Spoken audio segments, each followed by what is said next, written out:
One day in November, 1532, the New World and the Old World collided. ¿Cómo te atreves, indio perro? 168 Spaniards attacked the imperial army of the Incas in the highlands of Peru. Before the day was out, they had massacred 7,000 people and taken control of the Inca Emperor. Not a single Spanish life was lost in the process. Why was the balance of power so uneven between Old World and New? And why, in the centuries that followed, were Europeans the ones who conquered so much of the globe? These are questions that fascinate Professor Jared Diamond. He is on a quest to understand the roots of power, searching for clues in the most unlikely places.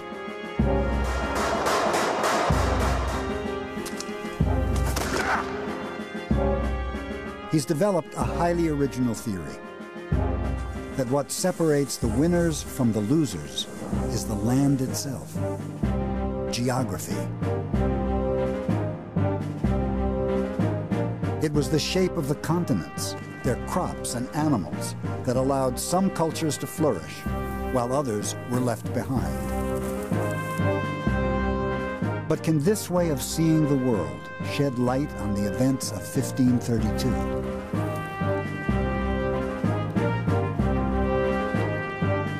How can geography explain the conquest of the world by guns, germs, and steel?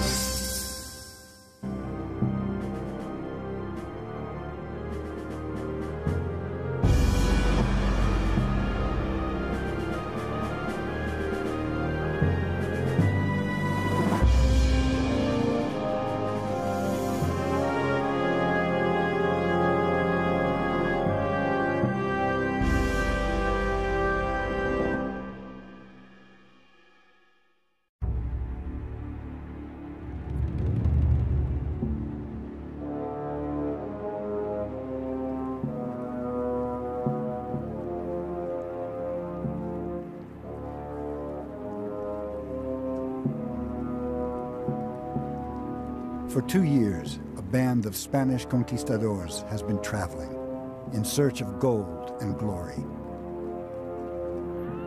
They're not professional soldiers, but mercenaries and adventurers, led by a retired army captain, Francisco Pizarro.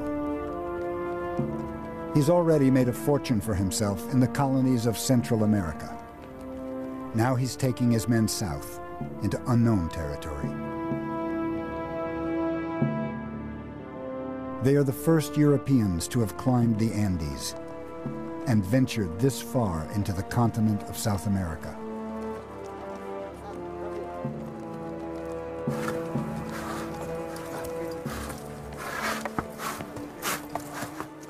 As they travel, they find evidence of a large native civilization. They've reached the edge of the mighty Inca Empire.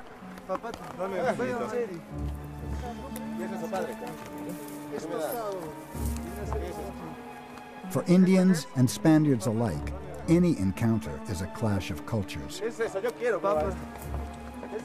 These Indians have never seen white men before and have no idea of the threat they represent. They can't imagine that within a few days, these strangers will turn their world upside down.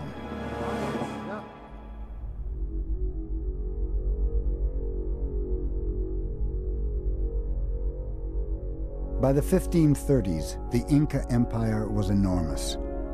It stretched along the length of the Andes, from modern-day Ecuador to central Chile, a distance of 2,500 miles.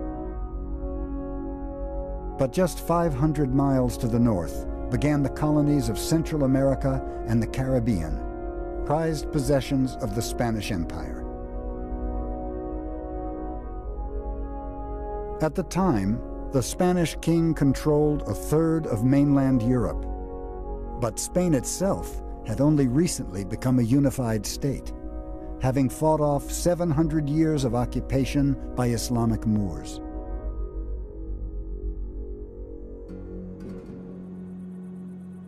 It was still a rural society. Most of the conquistadors came from villages and small towns in the heart of the country. Towns like Trujillo, where Pizarro grew up. He spent much of his childhood here, working as a swineherd in the fields nearby. Today he's remembered as a great warrior. His statue dominates the main square in Trujillo. And his family home has been turned into a museum.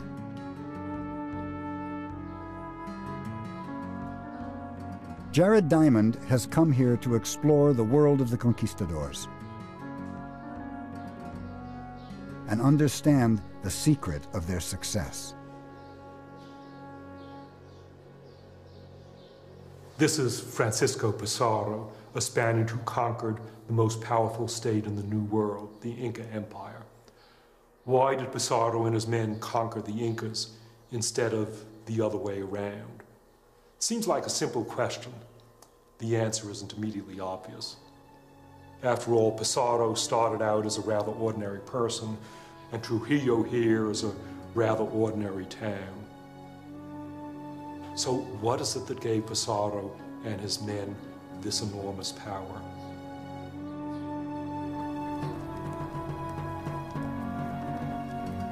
Why am I so interested in Pizarro's conquistadors? Because their story is such a grimly successful example of European conquest. And for 30 years, I've been exploring patterns of conquest.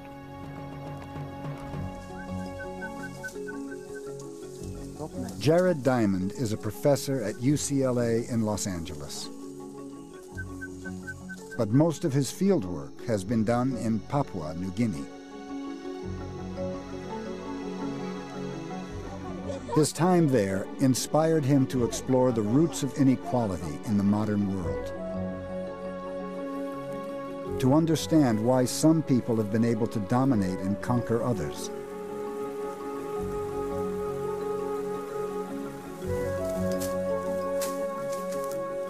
Looking back thousands of years, he argues that farming gave some cultures an enormous head start. And those who were lucky enough to have the most productive crops and animals became the most productive farmers. Agriculture first developed in a part of the Middle East known as the Fertile Crescent. Over time, crops and animals from the Fertile Crescent spread into North Africa and Europe, where they triggered an explosion of civilization.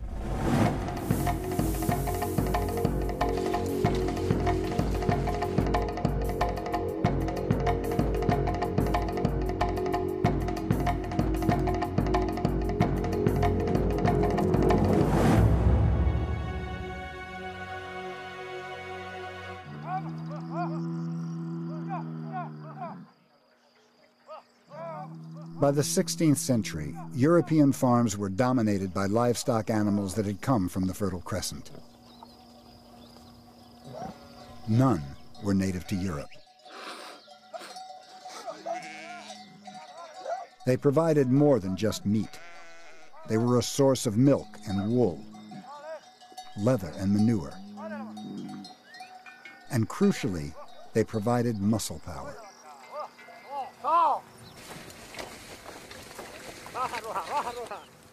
Harnessed to a plow, a horse or an ox could transform the productivity of farmland. European farmers were able to grow more food to feed more people, who could then build bigger and more complex societies.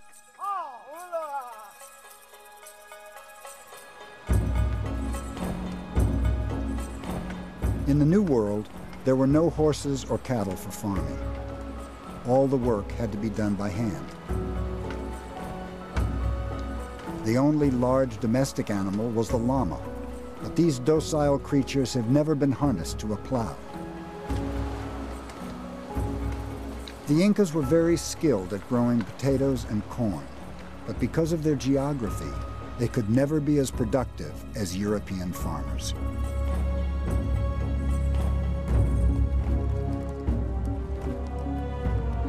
Horses gave Europeans another massive advantage. They could be ridden.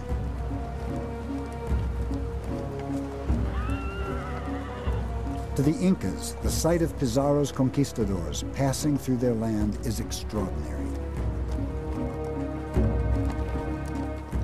They've never seen people carried by their animals before. Some think they are gods, these strange-looking men, part human, part beast.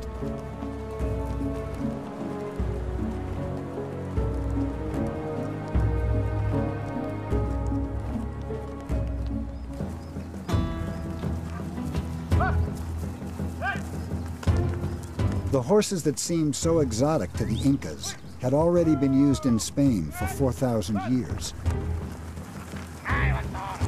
In an age before motorized transport, they allowed people to be mobile and control their land.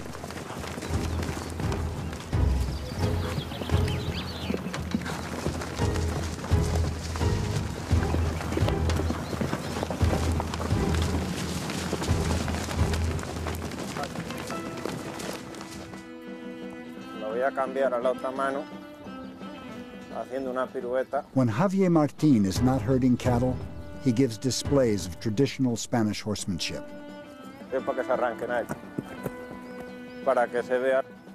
This style of riding is known as jineta. The emphasis is on control and maneuverability, using bent knees to grip the sides of the horse and only one hand on the reins. Very different from the more formal style of medieval knights. By the 16th century, the jineta way of riding had become the dominant style of the Spanish cavalry. This is how the conquistadors would have ridden their horses.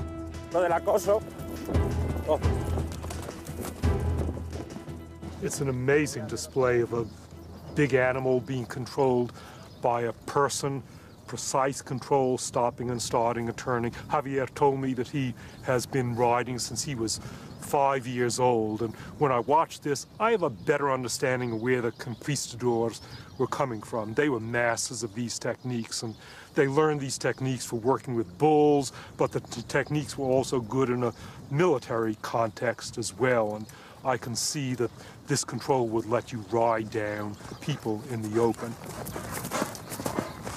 People who had never seen horses before would have been absolutely terrified watching this. It would be strange and frightening, and that's even before one of these animals is rushing towards you, riding you down, about to lance you and kill you. News of the godlike strangers on their four-legged animals is taken by royal messenger to the emperor of the Incas, who's camped in the valley of Cajamarca in northern Peru, guarded by an army of 80,000 men.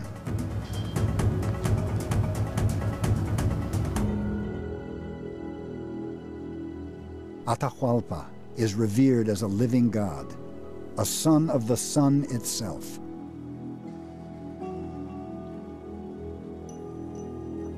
He's in Cajamarca on a religious retreat, giving thanks for a series of recent military triumphs.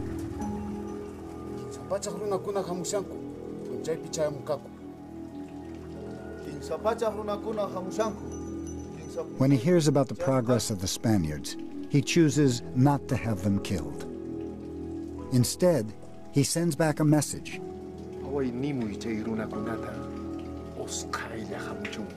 He invites them to join him in Cajamarca as quickly as possible.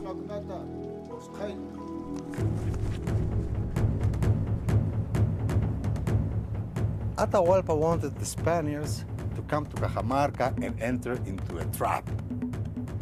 And to be sure that they would do so, he played like a psychological game with them, sending presents, asking them to come. Atahualpa knew that the Spaniards were not gods. The intelligence reports speak of people wearing wool on their faces, like a llama, like an alpaca, that is like an animal. Then they went from one place to the other wearing on top of their heads a little pot that has never been used for cooking.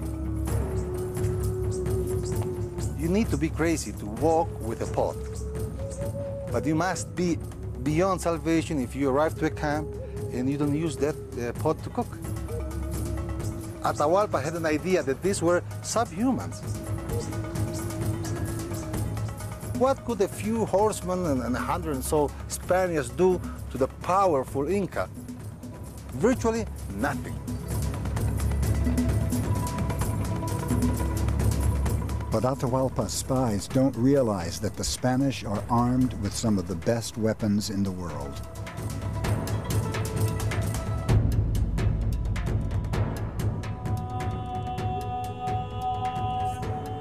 At the time of the conquistadors, Spain had the biggest army in Europe, orchestrated from the imperial capital, Toledo.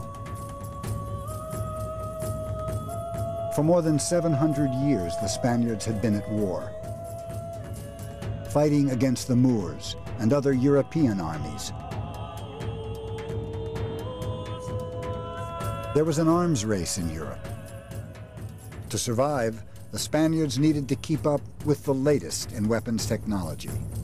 Hey!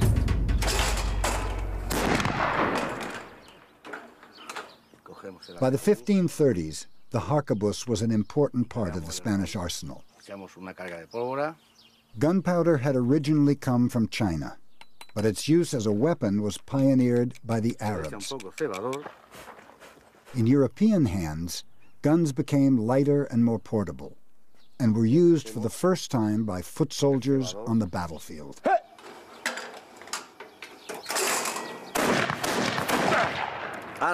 The harquebus was still a crude weapon, but would go on to change the face of warfare. To us, moderns, this gun doesn't seem useful for anything. It's like a joke. Its aim is terrible. It takes a long time to reload, and while the shooter's reloading, and a swordsman would come in and kill him. But the Incas hadn't even gotten this far, and even this gun, with its sound and with the smell and with the smoke and with every now and then a person that it manages to kill, would have been terrifying to someone who had never seen this before. This would have been shock and awe, 1532 style.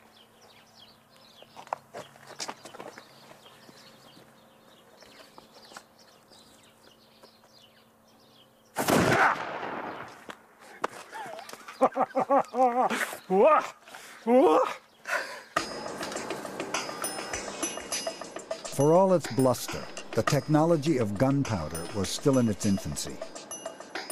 The real power of the conquistadors lay elsewhere, with the production of steel. Toledo had some of the best swordsmiths in the world.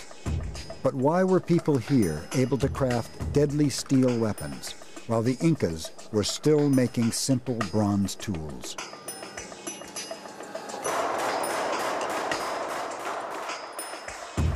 There was nothing innately brilliant about Europeans themselves that allowed them to be the ones to make high-quality swords.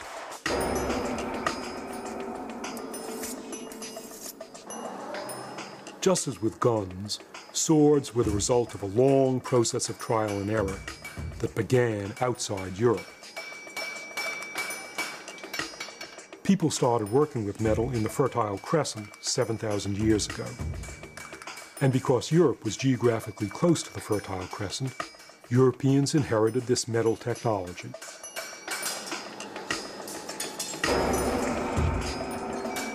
But they took this technology on to a new level. European soldiers demanded stronger, longer, sharper swords. This is what a Toledo sword looks like when it's finished. This particular one is modeled on the sword that Pizarro carried. It's a fearsome weapon. It's used for stabbing, and it's also used for slashing. And I can easily understand how the person wielding the sword could kill dozens of people within a short time.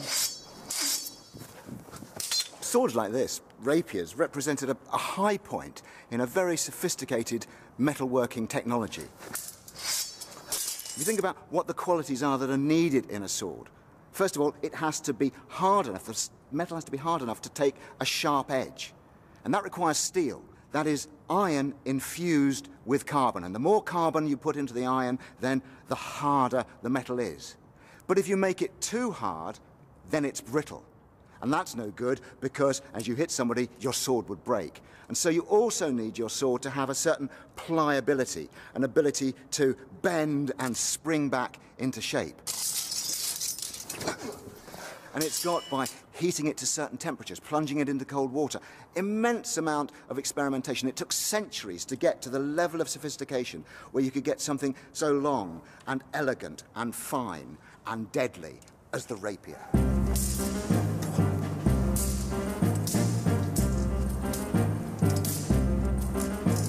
The rapier, with its extra-long blade, was developed as a dueling weapon, but became so fashionable in Renaissance Europe, it was the sword of choice for any aspiring gentleman.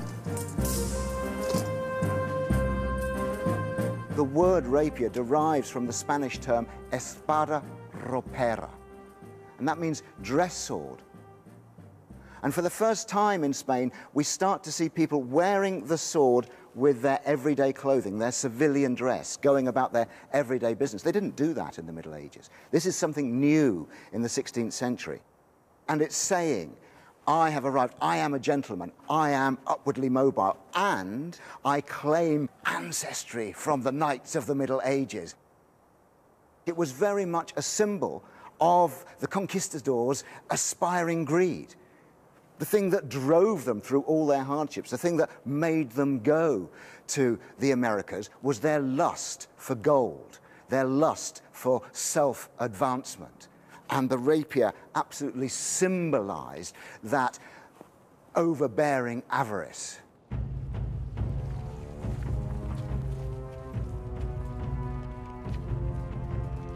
On November 15th, 1532, Pizarro's band of adventurers enters the valley of Cajamarca.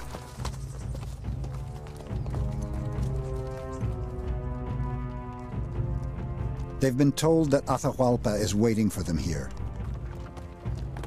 but they're not prepared for the sight that greets them. In the hills beyond the town of Cajamarca is the Imperial Inca army, 80,000 men in full battle order.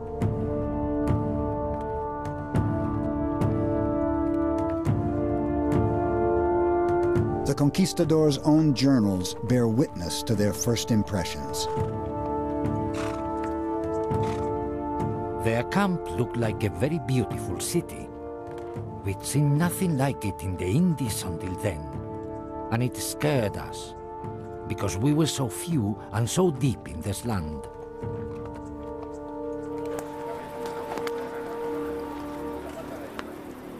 Pizarro sends a party of his best horsemen into the heart of the Inca camp. They are led by Captain de Soto.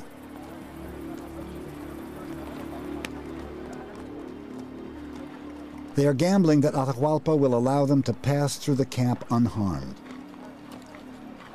and agree to meet them. Soto's visit had a very important psychological purpose: to intimidate the Inca in front of his people, challenging him with the horse.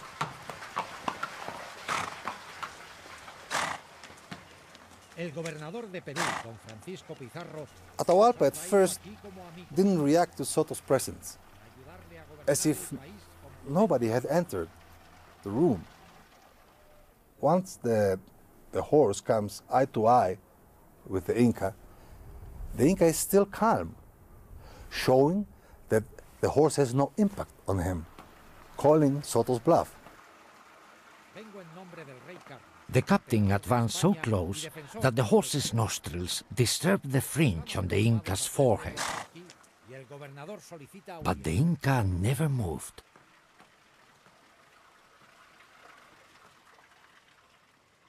And then After a brief silence, comes Atahualpa's explosion.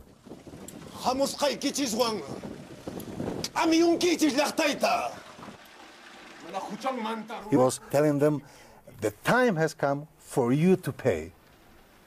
I understand this as the time has come for you to pay with your lives.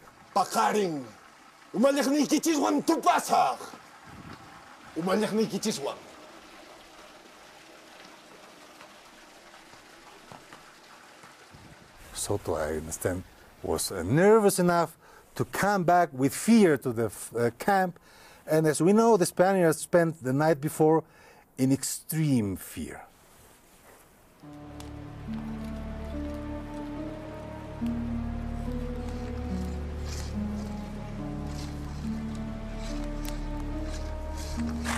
The conquistadors have made their camp in the town of Cajamarca.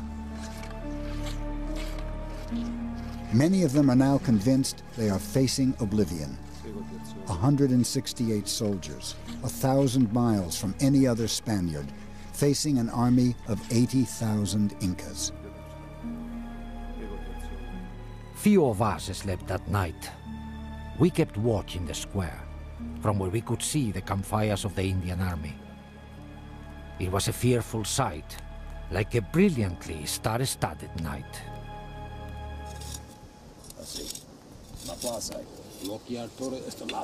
Pizarro and his most trusted officers debate their options for how to deal with Atahualpa. Some advise caution, but Pizarro insists their best chance is to launch a surprise attack the next day. It's a tactic that's worked successfully in the past. 12 years before Pizarro went to Peru, another famous conquistador, Hernán Cortés, had gone to Mexico and encountered another formidable civilization, the Aztecs. He conquered the country by kidnapping the Aztec leader and exploiting the ensuing chaos. Cortés's story was later published and became a bestseller, a handbook for any would-be conquistador. It can still be found in the great library of Salamanca University in northern Spain.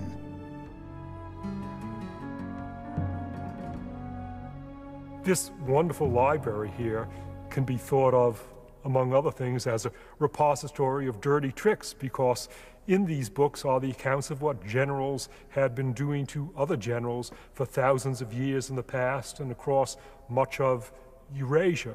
And here from this library we have a famous account of the conquest of Mexico with all the details of what Cortés did to the Aztecs and what worked.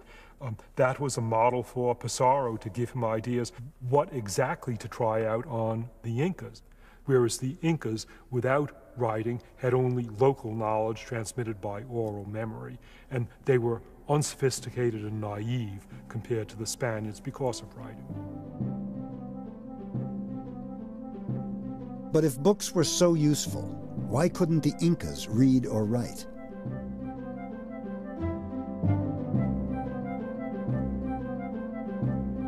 To develop a new system of writing independently is an extremely complex process, and has happened very rarely in human history.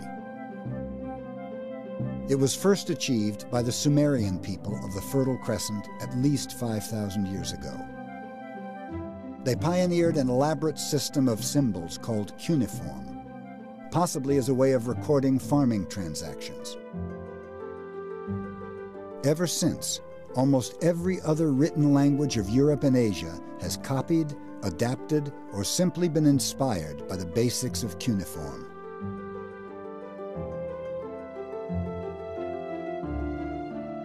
The spread of writing was helped enormously by the invention of paper, ink, and movable type.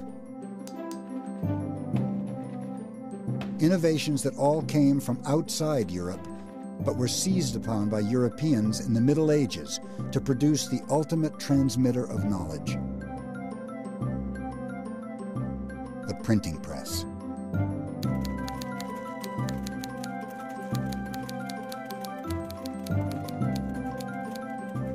The written word could now spread quickly and accurately across Europe and Asia.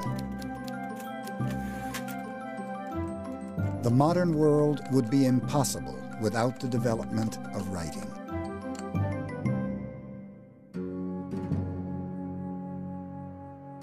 But there's another part of the world where a new system of writing was invented independently.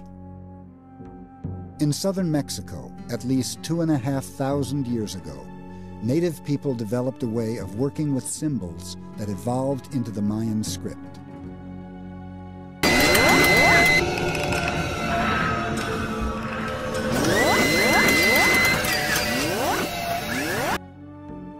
But if the Maya had writing, why didn't it spread south to the Andes and help the Incas become literate?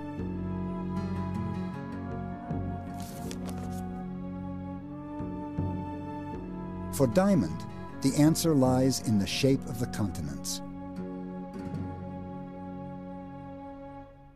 Here are Europe and Asia forming the continent of Eurasia, a giant continent, but it's stretched out from east to west and narrow from north to south. The American continent is long from north to south, narrow from east to west, very narrow at Panama, where it narrows down to less than 100 miles. The two continents are of the same lengths, about 8,000 miles in maximum dimensions, but Eurasia is 8,000 miles from east to west, and the Americas are 8,000 miles from north to south. It's as if these continents were rotated 90 degrees of each other. Diamond has already shown that crops and animals could spread easily east and west across Eurasia. Because places at the same latitude automatically share the same day length and a similar climate and vegetation. But the American continents were the opposite of Eurasia. A journey from one end of the Americas to the other is a journey from north to south. A journey through different day lengths, different climate zones, and dramatically different vegetation.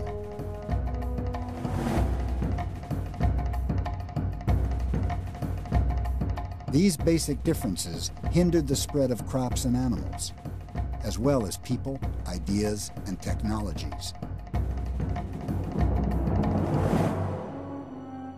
The people of the Andes were chronically isolated, without access to writing or almost any other innovation from elsewhere in the Americas. By contrast, Pizarro and his men were geographically blessed. As Spaniards, they enjoyed the benefit of technologies and ideas that had spread easily across Eurasia.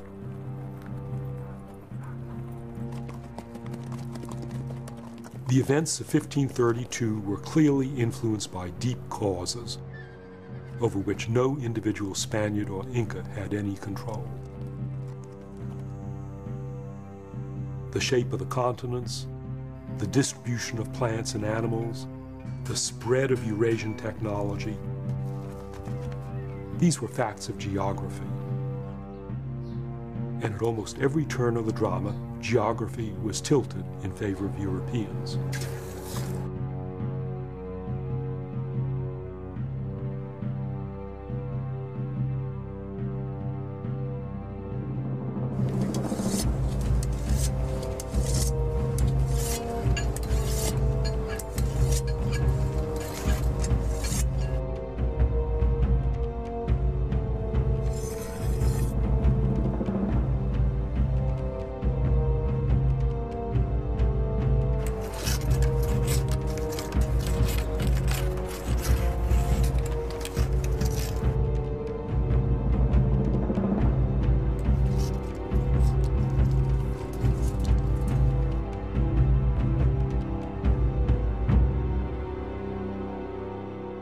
It's the morning of November 16th, 1532.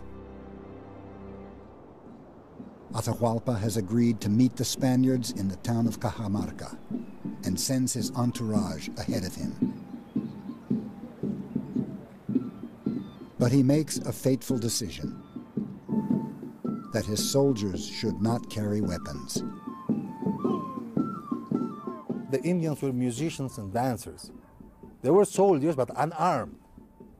Why would Atahualpa unarm his own soldiers? Why? Because he was in a festivity. He was celebrating. He wasn't going to war. He was going for a celebration so that the whole people could see how the alleged gods would run away in fear.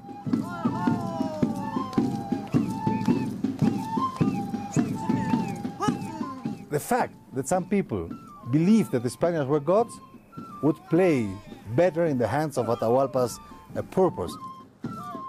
If I know they are not gods and I defeat the gods, then of course everybody will be with me. But what if I defeat the gods with no show of force at all? Then I am beyond the gods.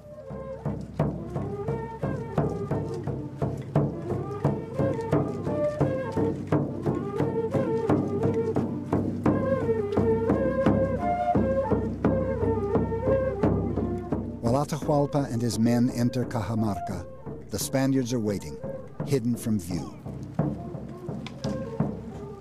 There were 5,000 or 6,000 men, and behind them the figure of Atahualpa seated on a very fine litter, lined with feathers and embellished with gold and silver.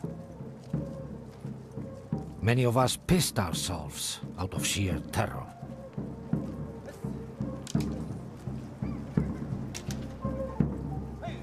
The square is filled with Atahualpa's people, but there's not one Spaniard outside. Atahualpa asks, "Where are these dogs?" One of his right hands answers, "They have run away because they are afraid of the magnificent Inca." Of course, the whole crowd listened to this and believed that this was the case. Me presento ante vosotros en nombre de la cristiandad. Pizarro sends out his priest to confront Atahualpa. Para enseñaros el camino de la verdad. The conquistadors are obliged to try and convert native people before any resort to violence. Pinkanki sunkasapa. Mokakakani intechchuringmi. Mokankani intitaitachchuring. Manang imaparruanay kichugay peja. Mi poder procede de mi Señor. Sus palabras están escritas en este libro.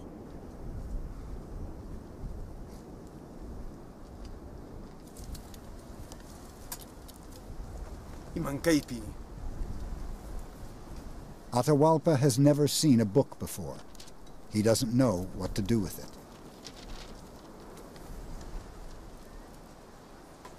Imankay. Manang imapaschu keika. Manang rimas kaiki keipi kanchu. ¿Cómo te atreves, indio perro? ¡Salgan, españoles! ¡Destruyen a estos perros que no respetan las cosas de Dios! ¡Santiago, a ellos!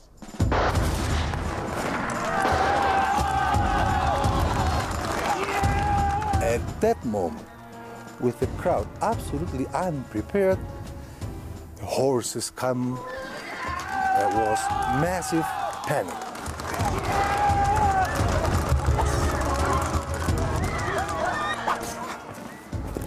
Just imagine the scene in Cajamarca. The Incas hadn't seen horses before, and these aren't ordinary horses, these are Spanish horses. Fierce, big, fighting horses. They could get in amongst men, they would trample men, and they made the most excellent platform.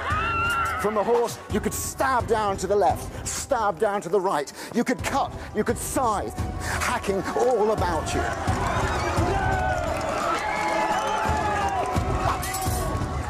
If only the Incas had known that what you had to do against cavalry was stand firm, then they'd have been all right. They had superior numbers, but they didn't know that.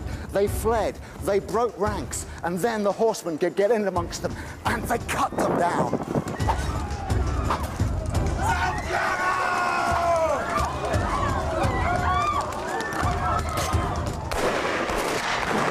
There was an Inca god called Viracocha, and he was a white man, and he was the god of thunder. And they thought these men with their arquebuses were the very incarnation of Viracocha.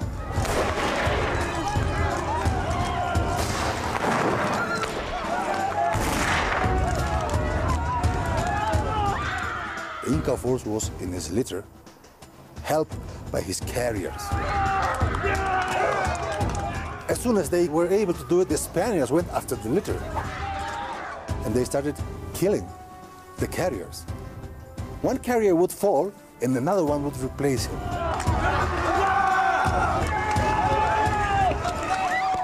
Only at the very, very, very end of the tragedy, the litter started to move because there were no more carriers left.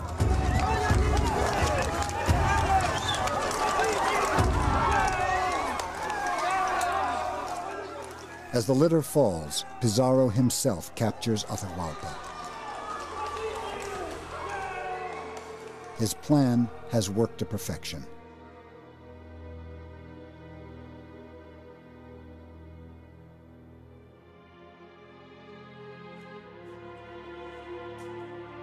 Atahualpa is taken to a makeshift prison in the royal quarters of Cajamarca. He thought we were going to kill him, but we told him no. Christians only killed in the heat of the battle.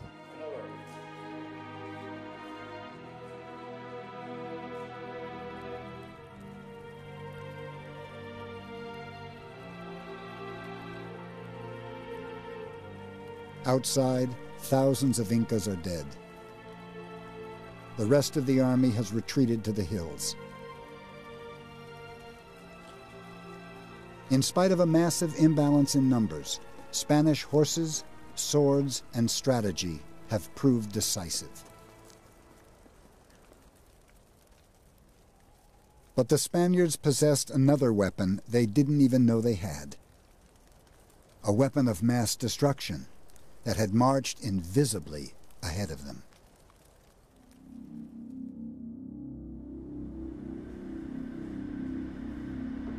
Today, the war against infectious disease is waged at biological research centers like Porton Down in southern England.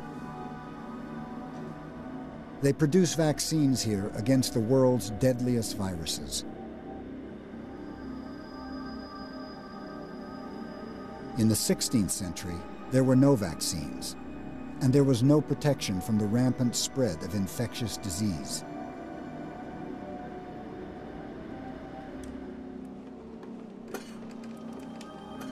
"12 years before Pizarro arrived at Cajamarca, a Spanish ship sailed to Mexico.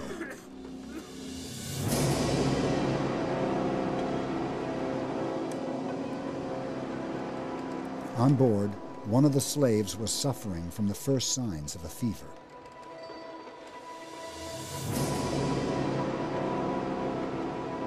He was the first person to bring a deadly disease to the American mainland. The disease was smallpox. Within weeks, the smallpox virus would spread from a single source to infect thousands of Native Americans. Smallpox gets into the body when you breathe in the particles, and they attach themselves to the back of your throat and the inside of your lungs. About 2 to 3 days into the illness, then the classic rash appears. And in its worst forms, this takes over the whole of the body with initially pimples and then enormous blisters until the whole of the skin, starting with the hands and the face and then spreading down to cover the rest of the body, is taken over by the smallpox blisters. From that time on, the patient is highly infectious. Because each of those blisters is packed full of smallpox particles, then if you burst the blister, the fluid will come out and large numbers of viruses will be spilled onto whatever it touches.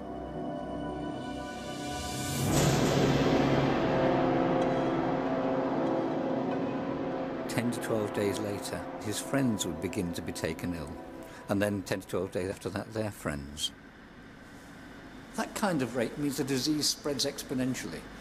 Its rate of increase gets bigger and bigger and bigger the more people are infected, until eventually it will cause tremendous devastation in the population. The first smallpox epidemic of the New World swept through Central America and reached the Inca Empire.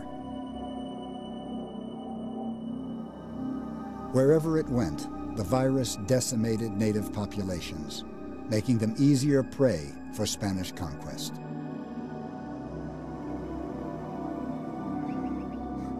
But why were the germs so one-sided? Why did the Spaniards pass their diseases on to the Incas and not the other way around? This is Pizarro's secret weapon. Pigs and cows, sheep and goats, domestic animals. Remember that Pizarro was a swineherd. He grew up in huts like this, in intimate contact with domestic animals, breathing in their germs, drinking the germs in their milk, and it was from the germs of domestic animals that the killer diseases of humans evolved. For example, our flu evolved from a disease of pigs transmitted via chickens and ducks. We acquired measles from cattle. We acquired smallpox from domestic animals, so that these worst killers of human people were a legacy of 10,000 years of contact with our beloved domestic animals.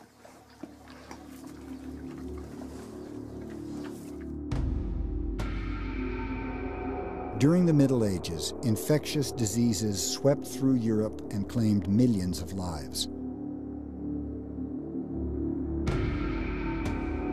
But paradoxically, repeated epidemics made Europeans more resilient.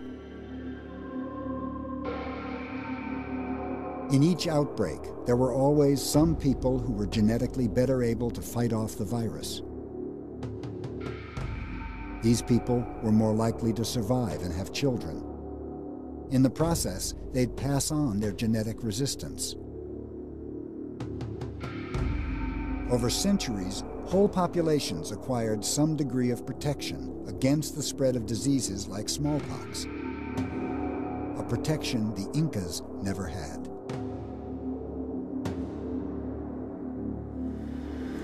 When smallpox was taken to the New World, nobody in the New World had ever seen a disease like this before, so the number of people who were susceptible was much greater. There was no natural immunity, and so therefore the number of people who could both contract the disease and then spread it, and the number of people to receive it once it had been spread, was much higher. More people would die, and more people would be susceptible to catch it in the first place. It would spread rapidly throughout the population, and the death toll would be enormous.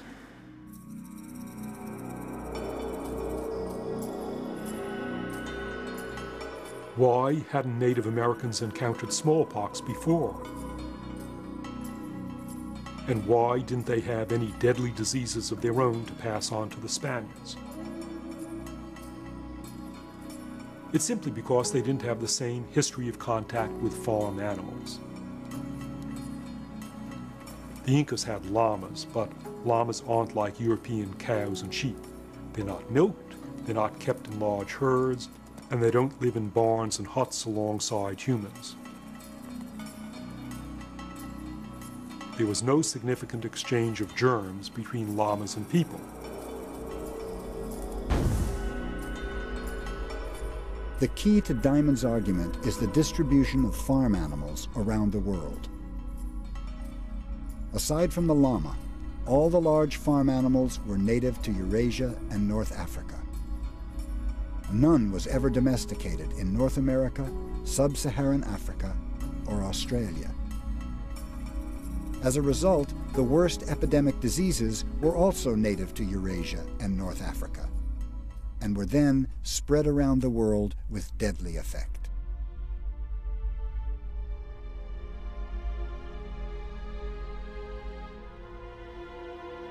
There's been a long debate about the number of indigenous people who died in the Spanish conquest of the New World.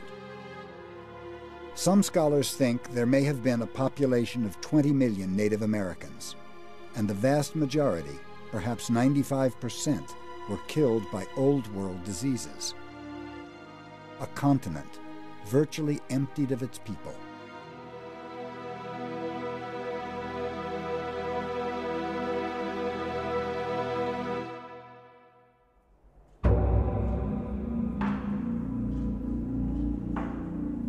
After the initial shock of his capture, Atahualpa became a cooperative prisoner. He learned to speak Spanish and play chess with his captors.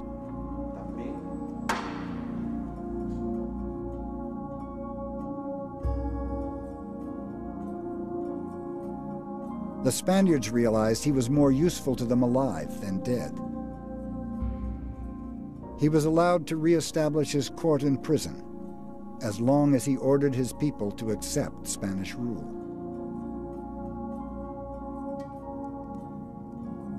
He also ordered them to melt down a vast amount of treasure. Pizarro had promised Atahualpa his freedom in return for the gold. It proved to be an empty promise.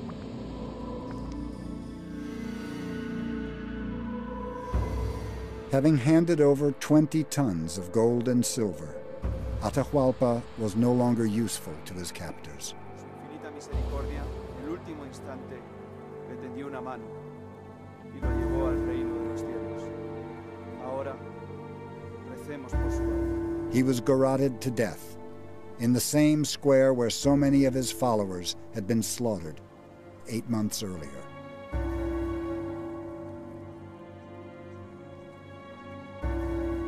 With Atahualpa dead, the conquistadors went on to colonize the rest of Peru, relying on the power of their guns, germs, and steel.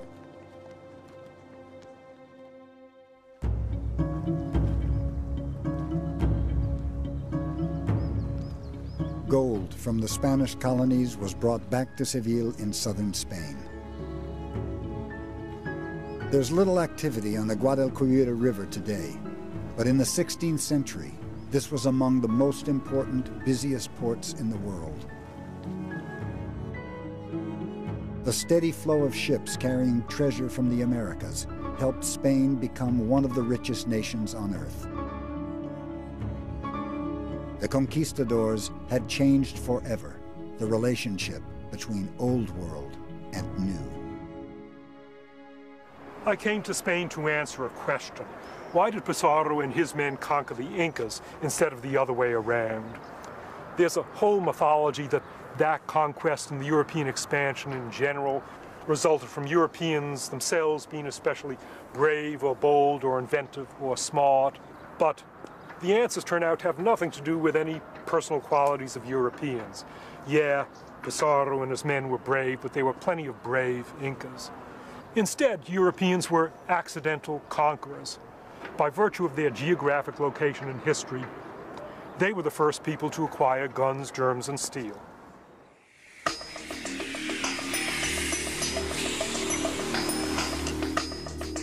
By the end of the 19th century, European powers had ventured beyond the Americas and colonized Africa, Australia, and much of Asia.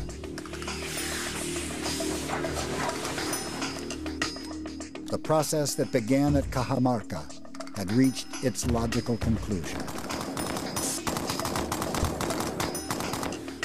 European guns, germs, and steel were reshaping the world.